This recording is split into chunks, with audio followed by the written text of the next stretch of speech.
Shalom, my friends. Today, the 17th day of the month of Tammuz of this year of redemption, 5785. Today, the 17th of Tammuz, the fast of the fourth month. And once again, we must observe a day of mourning on account of the destruction of our holy temple in Jerusalem, and we have not yet seen the complete salvation by any means. Well, on a fast day, the great codifier of Torah law, Moses Maimonides, tells us that in the synagogue, after the morning prayers, the entire community should assemble and think carefully about where everything is going wrong and why we have not been delivered, why we have not been saved, what is lacking in us, what are the sins that are intervening between ourselves and God Almighty. And I dare say that very few are the synagogues across the world where such discussions have been going on today on this fast day of the 17th of Tammuz. And besides that, many people who are identifying as Jews and Azraelis are not even attending a synagogue, and in many cases would not be very much aware that today is a fast day, and would not be aware of the significance of the day. However, our sages enumerate great tragedies that occurred on this particular day, tragedies that led to the overwhelming tragedy of the destruction of God's temple, which has been absent from the world now for close on 2,000 years. First and foremost, the 17th of Tammuz is the day on which Moses descended from Mount Sinai with the 2 tablets of stone 40 days after the giving of the Torah. But the people, believing that he was delayed, had constructed the golden calf as a visible leader for themselves in the absence of Moses. When Moses saw the golden calf, he smashed the tablets of stone and the holy letters went flying up to the heavens. And it is said that on account of this sin, forgetfulness came into the world. That is to say, just as the letters separated from the tablets of stone, so the awareness of God became separated from the tablets of our hearts from that time on. When the Torah had been given, the experience of divinity was so intense, so great, that all of the impurity of the children of Israel was banished at that time.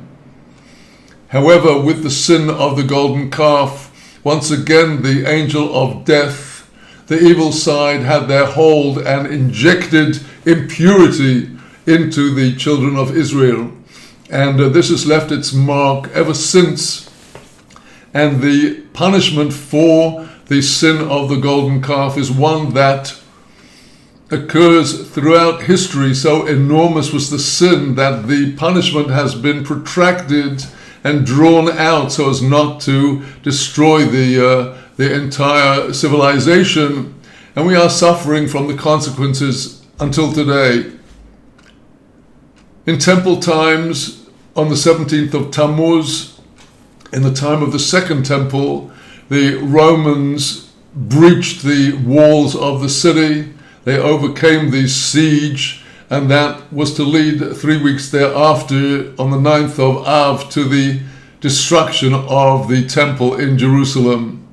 In the time of the First Temple, the breach of the walls actually took place on the 9th of the month of Tammuz. However, since the destruction of the Second Temple is a tragedy that is still with us, our sages marked only the 17th of Tammuz as the date of the recalling of the breach of the walls. The daily perpetual offering in the temple was suspended. An idol was placed in the temple, and the Torah scroll was burned by the Roman general. All of these tragedies on the 17th of Tammuz. And the question is, where does all this leave us today? The event of the golden calf in the wilderness is far past. It's an event that is very graphic. It's a subject of paintings and illustrations of people dancing around this very elegant golden calf. But what is today's golden calf? That is the question I want to address today. And the only way that we can really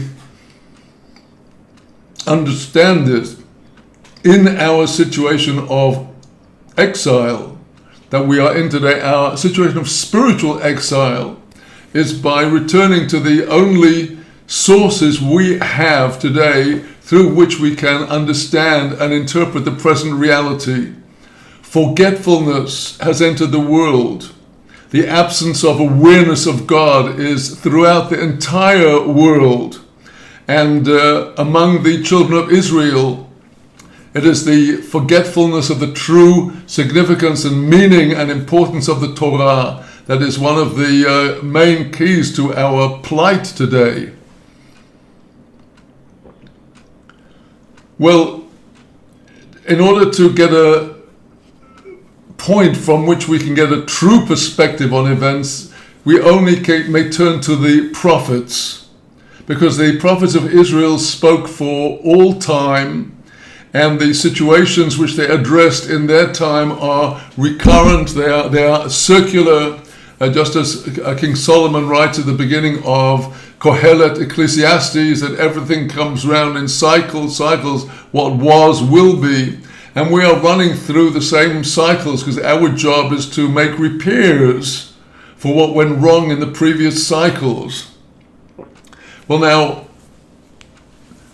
what happened with the golden calf is that because Moses had apparently disappeared from the children of Israel in the wilderness, they had been so impressed by the leadership of Moses, who had orchestrated the 10 plagues, who had led them out of Egypt, who had split the Red Sea, who had brought down the manna for them to eat. In the absence of Moses, they felt completely lost. But the error was that in place of the spiritual leader, they wanted to have a visual representation. They wanted to see something in the world, and that is precisely what the Torah says is impossible by the God of Israel. The second commandment, you may not make any image of anything above or below anywhere. There is no possible image that can in any way evoke the truth of the unique one God of Israel. But the people felt the need to see something. They did not have the trust that the promises of a force that they could not see might come through. They wanted to see something, and they wanted it physically embodied in the one thing that people value above all, and that is gold, that is wealth. Well, now, it's quite clear from the point of view of our prophets that the world today is as remote as could possibly be from God. Zephaniah, the 3rd chapter, foresees the day when God will turn to all the nations a clear language, that all will call upon the name of God with one accord. And today in our world of communications, there has never been more of a Babel of multitude of languages that the speakers of one don't understand what the speakers of another are talking about. And with all the information, all the translations, all the details set before us, we cannot see exactly what the picture is. But one thing is very clear, that across the world, is there a single country in the whole world that is not devoted to the acquisition of wealth? It's quite clear in the case of the United States of America that the factor that most determines the policies of the present president is how wealthy is it going to make us. Here we have a suggestion for the solution to the thousands-year-old problem of Gaza, which is filled with destructive elements. And the solution, according to the President of America, is to create a luxury spa area, an area of hotels, of entertainment, and of doubtless casinos and brothels and everything else, the complete reverse of what the Holy Land is supposed to be. And it is the mighty dollar that speaks the most. And this is the case across the world, that there is another country in the world where the main factor that occupies the minds of the politicians and the leaders is how they may enrich themselves and hopefully in the process get some riches to their own people. Everybody is at it. Russia wants Ukraine because Ukraine has incredible resources. And the West want Ukraine, America wants Ukraine, they want the precious metals and all the other resources in the country, and China wants Taiwan because China is not big enough for the Chinese. They have to have Taiwan as well, and Pakistan and India are both fighting each other. And the same is the strife across the world. Fundamentally, it's all about money, is it not? And look at what people value.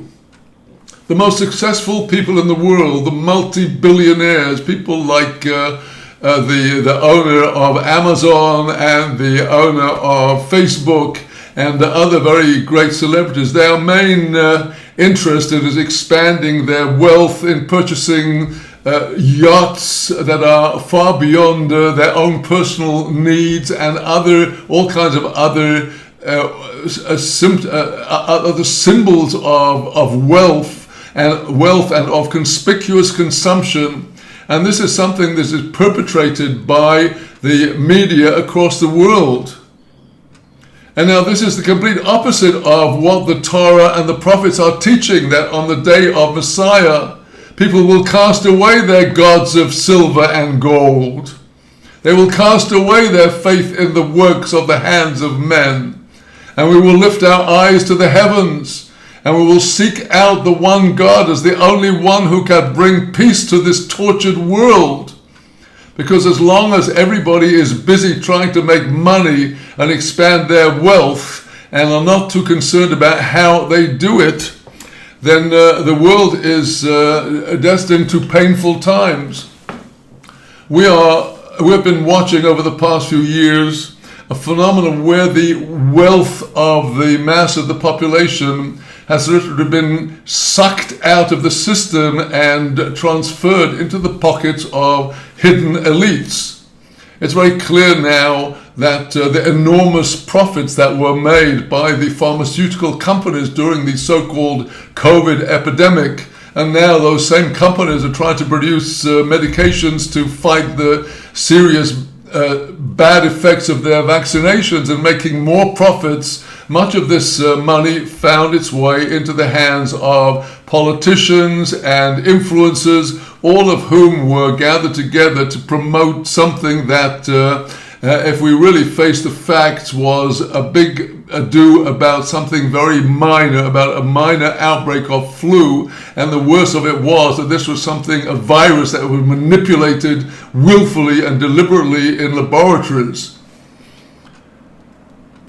So money, following the money trail to understand what's going on in the world, this is a very profound principle. But I must address the situation of our own people, the children of Israel, because there is a new version of this golden calf which people are simply not aware of. We live from day to day. We are trained because of our exposure to the media, and we are following the torture, the extended torture, the war of attrition against the people of Israel in the land of Israel, and we lurch from one crisis to another. The hostage crisis that has been dragging on now for nearly 1 3/4 years, and still no genuine solution in sight. In addition, all of the other wars that Israel is facing. Why is all of this happening? Why is God sending all of these trials and torments to the people of Israel?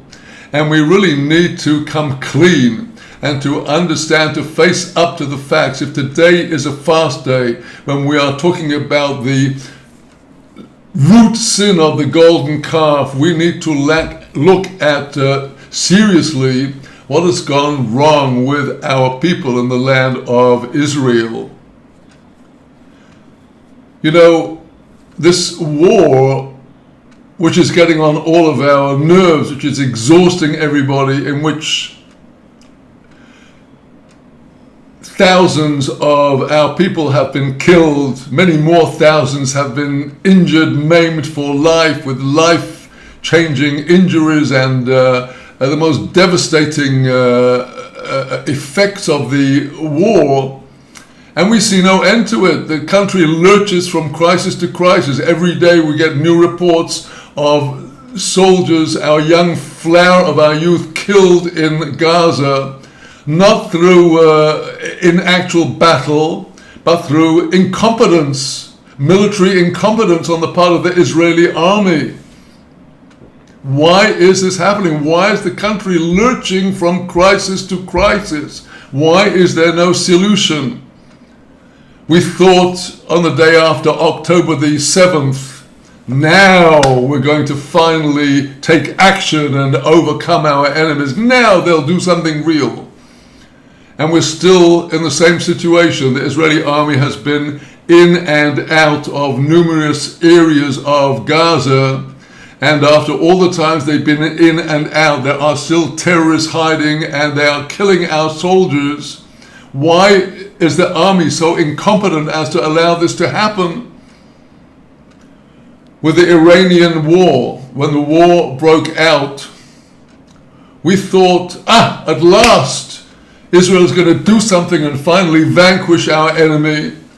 And at the beginning they said, yes, they've destroyed the Iranian nuclear program entirely, they cannot recover, there's no more Iran. And then a few days later, well, yes, maybe they didn't destroy it all. Did they? We don't know. Did they take the enriched uranium to some other place? So again, luckless Israel. It's like the story of the Tantalus in Greek mythology, who is chained up, and every time they tempt him with this luscious grapes that are coming close to him, but each time he stretches out his hand to get the grapes and they're withdrawn. And the same too with luckless Israel. Each time we expect, now as the time has come, now we're going to find the redemption, now God is intervening, now is the climax of Gog and Magog, and then it just goes on. Well, there's going to be now a new ceasefire, and what is the root of all this? The Israeli armaments producers have made enormous profits in the last year and 3 quarters. War is a very profitable business for some people. When you use up armaments, the governments have to pay to buy more armaments. And who pays for them? The wretched taxpayer, whose taxes are increased in order to increase military spending. You can check out the figures of the profits made by the Israeli arms companies, enormous profits over the last approaching 2 years, most of which have not been shared with the actual taxpayers who have been financing all of this, but it goes, a lot of it, into private pockets. War is a very profitable business. That is perhaps why there are wars in Europe and wars elsewhere in the world, because there are people who are profiting from all of these wars. But there are more sinister aspects to all of this. And in order to examine this, we really have to look carefully at the present state of Israel. Back in 1967, within weeks after the Six-Day War, there was one rabbi who refused to be swept up in all of the popular hysteria about the amazing victories of the 1967 war, which we have seen dissolved in front of our eyes in all of the years since then. But this rabbi saw clearly, and he said, this so-called victory is really the work of the Satan. The Satan is at work through all of the media, through all of the politicians who are praising this amazing victory. But it's satanic because there's no place for God in this. The people have forgotten all about God. And the rabbi in question, Rabbi Yoel Teitelbaum, the Satmar Rebbe of the time, who survived Auschwitz, survived the Holocaust, rebuilt his Hasidim after the Holocaust, he said that this Israel today is the golden calf. Well, we may or may not wish to agree or disagree. At the very least, we should look at his words carefully and consider them when we look at the lucklessness of the present policies of the government of the State of Israel, the colossal losses of life, of injuries, and ask, where is all this going?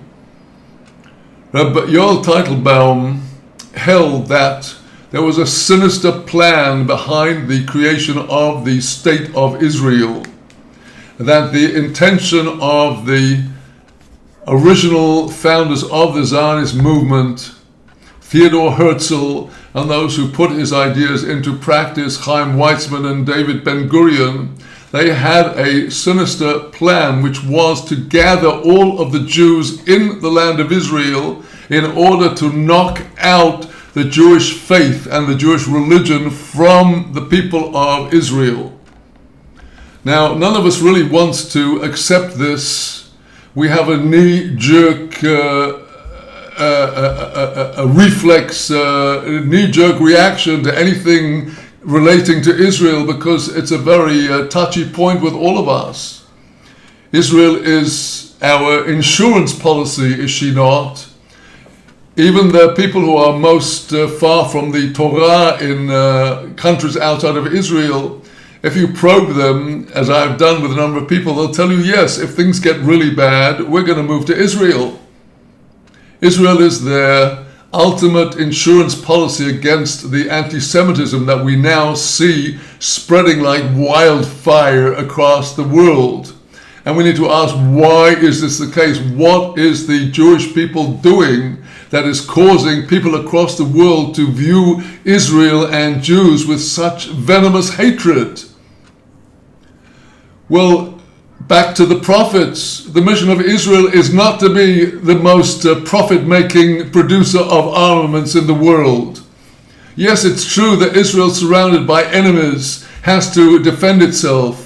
Indeed, and our enemies have shown their tenacity and devotion to causing us troubles with terror and military attacks and military build-ups. Of course, the Jewish people have to defend ourselves. And this is part and parcel of the Torah, the institute of the kingship of the Torah. The kingship of King David is one that is intended to bring security and protection to the people from foreign enemies, as well as from domestic enemies.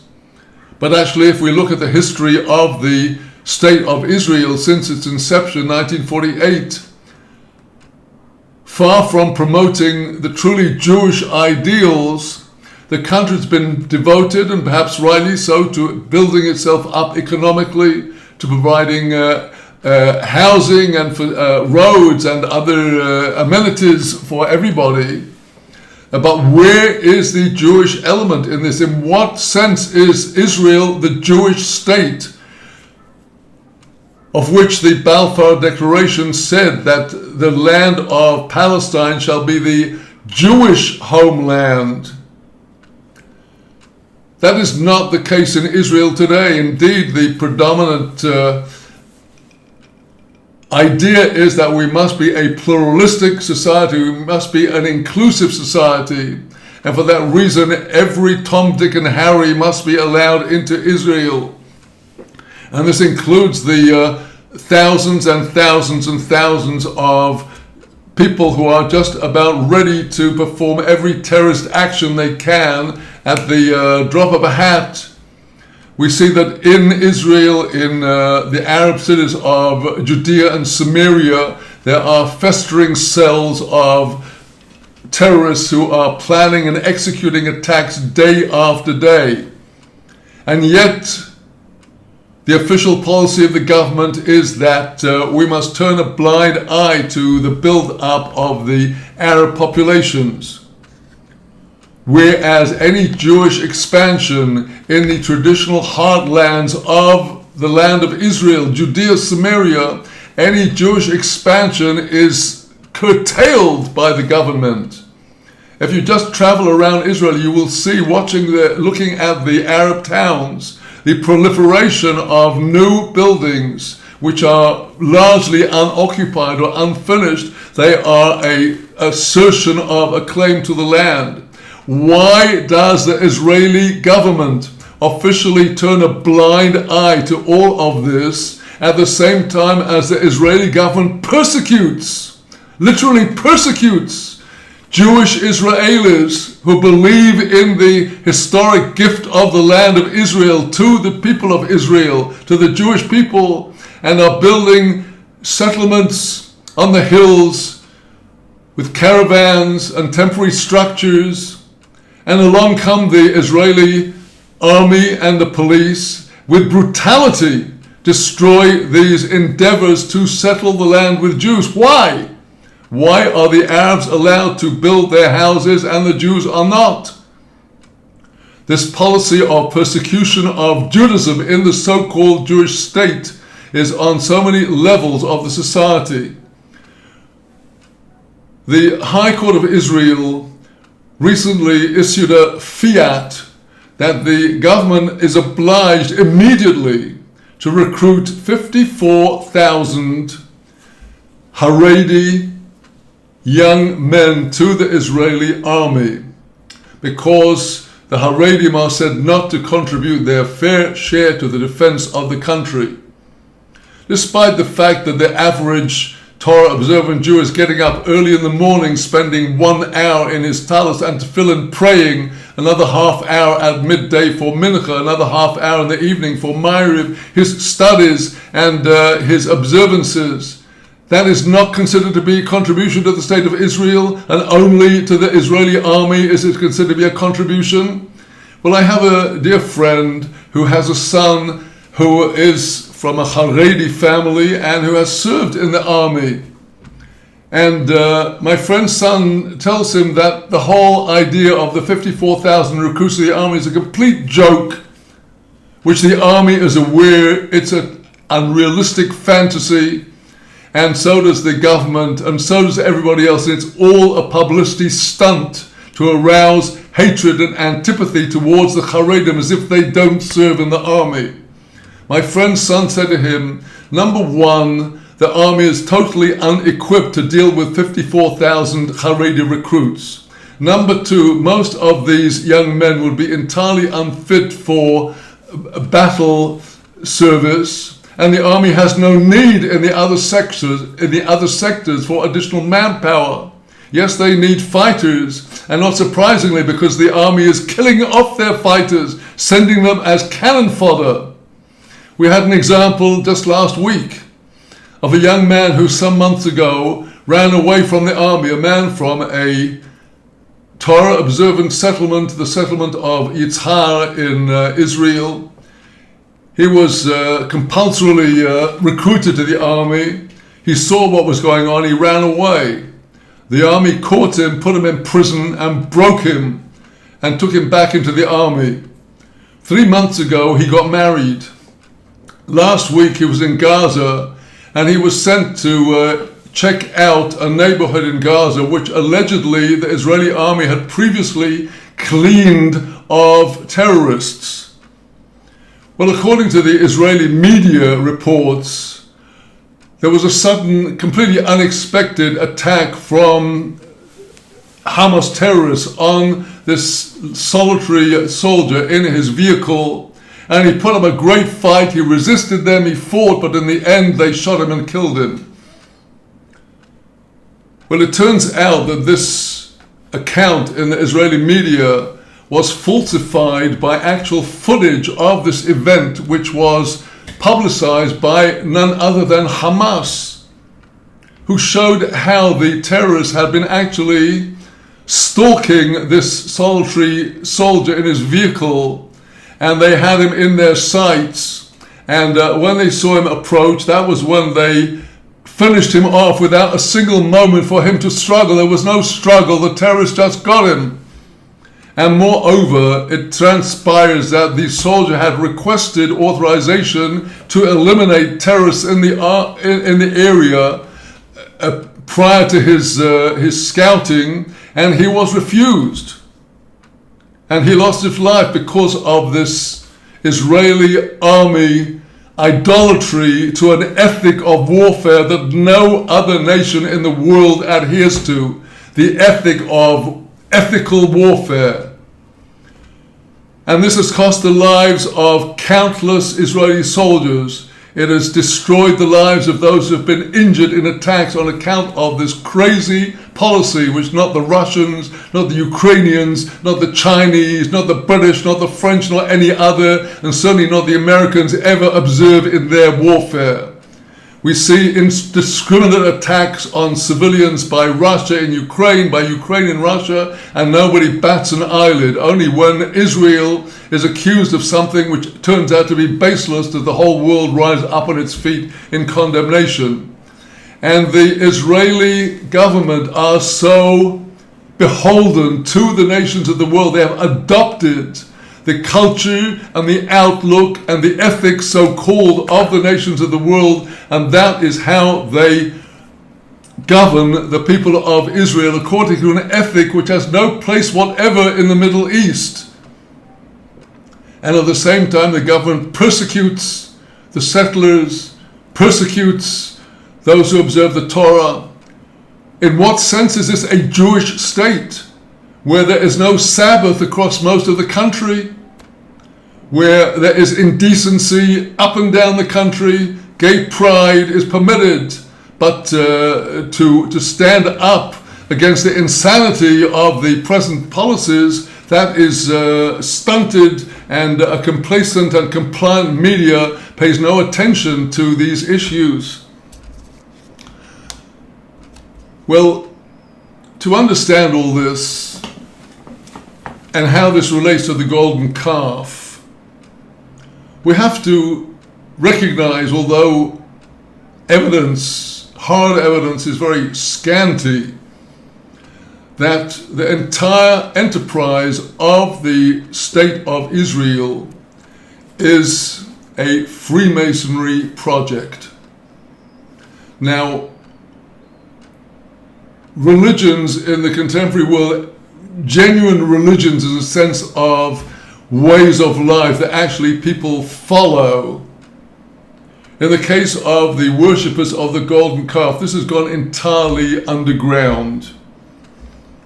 We have hints about the idolatry that goes on in places like in places of gatherings of the elite. We have evidence of actual worship of some kind of dove edifice.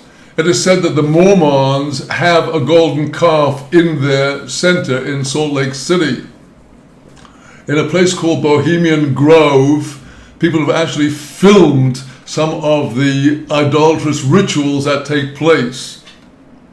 Now, Freemasonry itself is a carefully guarded secret to anybody who's not a member, but enough information leaks out for us to understand how actually Freemasonry both created the State of Israel and perpetuates the state in its present form.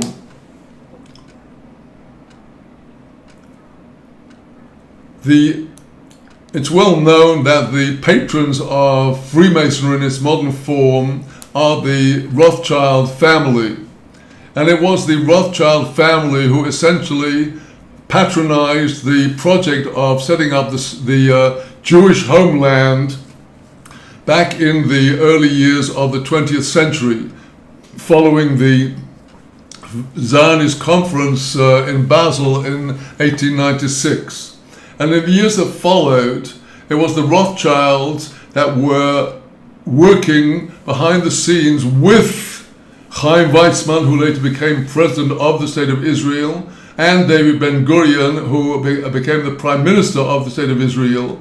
And it's known that they were meeting, that the Rothschilds were hosting these people in London in their Kensington residence, and subsequently came out from the Rothschilds the Balfour Declaration, a letter that was written by the foreign minister of Britain to a Rothschild. Now, when the State of Israel actually was set up in 1948, the new Knesset building was financed by the Rothschild family. The Israel Supreme Court, whose building is in the center of Jerusalem, was built according to specifications of the Rothschild family. And the entire building is replete with Masonic symbols, as anybody who has eyes to see can see even from the outside, the golden pyramids adorning the roof of the building and many other Masonic symbols. Well, this is simply outer evidence.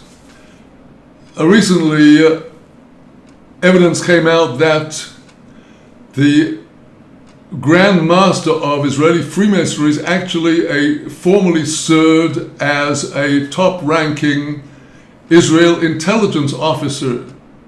And from this little fact, you see the very close relationship between those who actually govern Israel and the Freemasons. And particularly the Supreme Court of the country have proved to be the most serious enemy of the Jewish people that could possibly be. In all of the years of the presidency of Aaron Barak, the former Chief Justice of the Israeli Supreme Court, he basically hijacked the power of the Israeli legislature and took it into the hands of the Supreme Court to veto any government action, any piece of legislation with which they found some reason to quibble. And effectively they have stunted Israeli policy, they have constricted the army in its operations, they have restricted the settlers in the settlement of the land of Israel, which was supposed to be the purpose of the State of Israel. They have restricted the rights of Torah observant people to observe the Sabbath, to have a Sabbath which is not violated with places of entertainment, cafes, cars, and beaches active with naked people. And the Supreme Court has shown itself to be the ally of Israel's enemies, the defender of terrorists, suddenly standing up for the rights of the human rights of terrorists, whereas the rights of the actual victims are trampled upon daily. And all of this is not a chance occurrence, but a policy that is papered over and hidden behind all kinds of justifications, and none more than the symbolism of the State of Israel, which is the temple candelabrum, the menorah, the colors of the flag. Blue, everybody knows that blue is the favorite color of the Jews. It's the color of the tzitzit, the techelet, the blue thread of the tzitzit. And here is the flag of Israel with the Magen David, the Star of David, which many people consider to be a fake and not an authentically Jewish symbol. The bottom line is that on this day of the fast of the 17th of Tammuz, when we are commemorating the destruction of Jerusalem, the breach of the walls, and the desecration of the temple with idolatry, we must face up to the reality of our time, to the pernicious state that exists that has been mindlessly permitting the death of citizen after citizen, soldier after soldier, without any coherent policy. And the reason is because this government is governed by people who are not led by the Holy One, blessed by He and His Torah. It is unthinkable that the government of the Jewish country should operate as if there is no Sabbath, should desecrate the Sabbath blindly and needlessly. And the same is true across the board. And what can we do about it? Is there anything anybody can do about it? Well, first of all, to be aware ourselves of the truth of the situation. Our share in the land of Israel is not through the guarantee of the Zionist government of the state of Israel. It is through the promise of God Almighty to the patriarchs Abraham, Isaac, and Jacob, and all of their generations. From the river to the sea, from the Euphrates to the Mediterranean, is the land that was promised to Abraham for his descendants through Isaac. This is our claim to the land. The state of Israel does not represent the Torah standpoint. If it did, it would put as its demands the borders of the state of Israel should be at the very least the same as the borders that were given to Israel under the San Remo Conference in 1922, which included all of what was then called Palestine, which included the whole of so-called Transjordan and vast areas of Syria and Lebanon. And these are all part of the land promised to Abraham from the river Euphrates to the Mediterranean Sea. And this is what the Israeli government should be claiming in the name of its people. The Israeli government should be patronizing and encouraging the settlement of Jews in all of the traditional lands of Israel. This government neglects agriculture, the very life blood of the people of Israel, the people of the land, the food that the land produces. Why does the government permit mass imports of fruits from elsewhere and puts limitations on our farmers and does not invest in them and does not encourage them? The water of the land of Israel, 2/3 of the water is diverted to Jordan. For what? For a country that constantly bitches and denigrates Israel?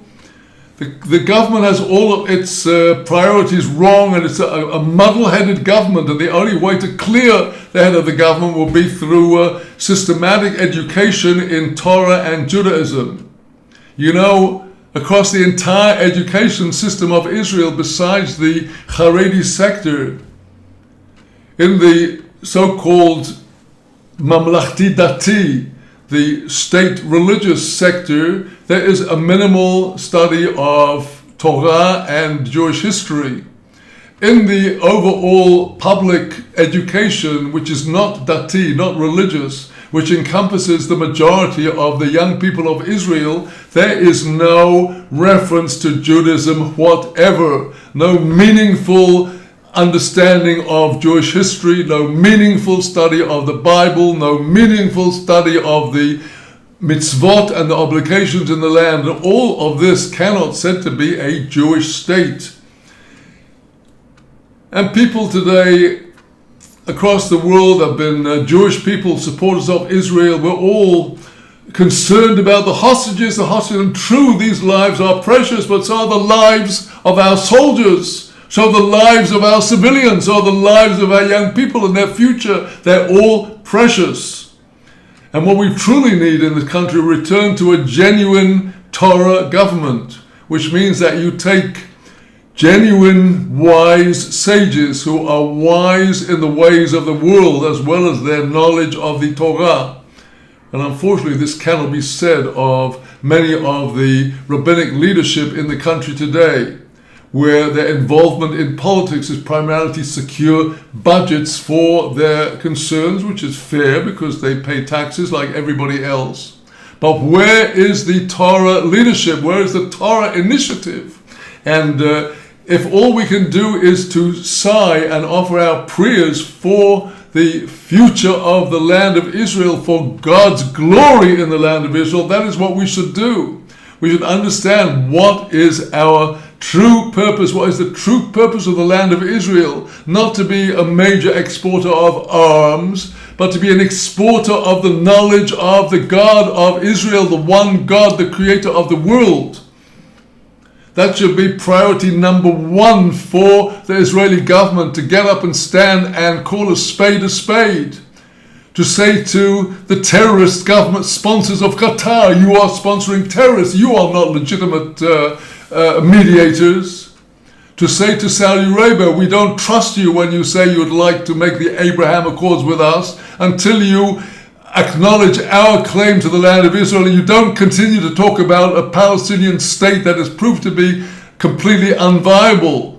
We need to start calling a spade a spade. We need to tell President Trump that you need Israel more than Israel needs you. Israel needs to stand up to herself, not to buy more American arms. If you're going to produce arms, produce your own arms and defend yourself and be free of the dictates of other powers. So my friends, this is my message on this day of the 17th of Tammuz. How many of us can say that we are clean of the appetite for wealth and money?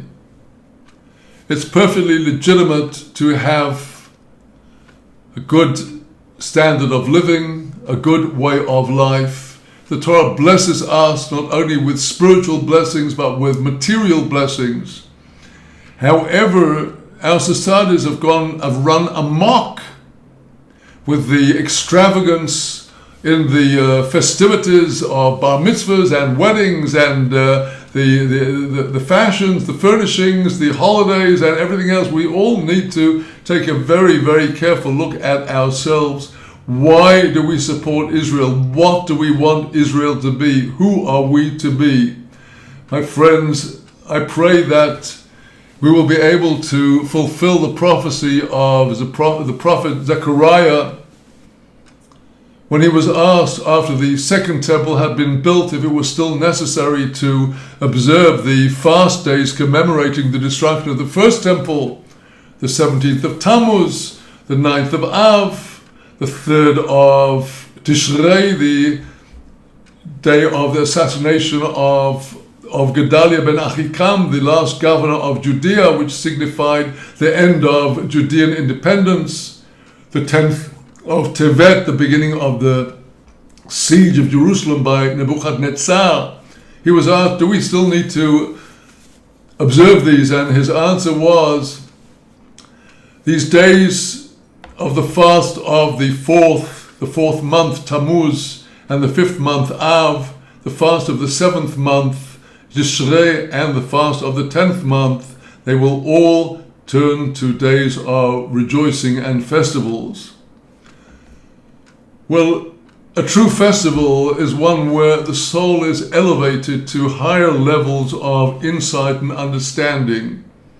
And my prayer today is that our minds and our hearts would be uplifted to go to the level of Bina, of understanding, to understand why we are going through these afflictions and what each and every one of us needs to do to rectify this. And with that, my dear friends, I wish you a good and a blessed week, and may we truly see the complete redemption and the rebuilding of our holy temple speedily in our time. Shalom.